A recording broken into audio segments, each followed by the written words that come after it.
সময়কে তো আমরা আটকাতে পারি না, কিন্তু সময়ের যে স্মৃতিগুলো সেগুলো শুধু আমাদের সাথে থেকে যায়।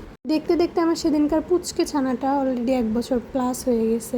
ফালাক বড় হয়ে গেলে সবচেয়ে যে জিনিসগুলো মিস করব তার মধ্যে একটা জিনিস হচ্ছে ওর ছোট্ট ছোট্ট হাত আর পা।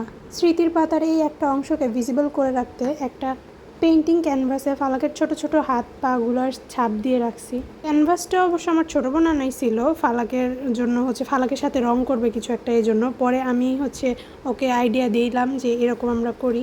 সম্ভবত 8 ইঞ্চির ক্যানভাস ছিল এটা, মনে নাই, বেশ অনেক দিন আগে আমি ফালাকের জন্য যখন জিনিস অর্ডার দিয়েছিলাম রকমারি থেকে, তখন এই ক্যানভাসটাও একসাথে নিয়ে আসছিলাম।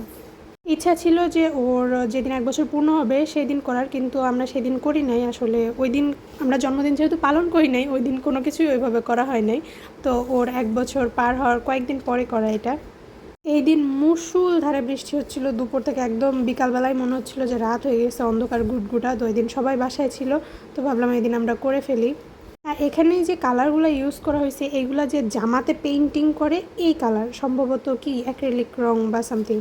এই রংটা গায়ে হাতে লাগলেও পানি দিয়ে ধুইলে সাথে সাথে উঠে যায়। এই ক্যানভাসটা পিকচার পারফেক্ট না হলেও এটা ইমোশনালি আমার কাছে অনেক বেশি ভ্যালুয়েবল। কয়েকদিন পরে এই ছোট্ট ছোট হাত পাগুলো বড় হয়ে ইন্ডিপেন্ডেন্ট হয়ে যাবে ইনশাল্লাহ, কিন্তু আমার কাছে এই স্মৃতিটা অমূল্য।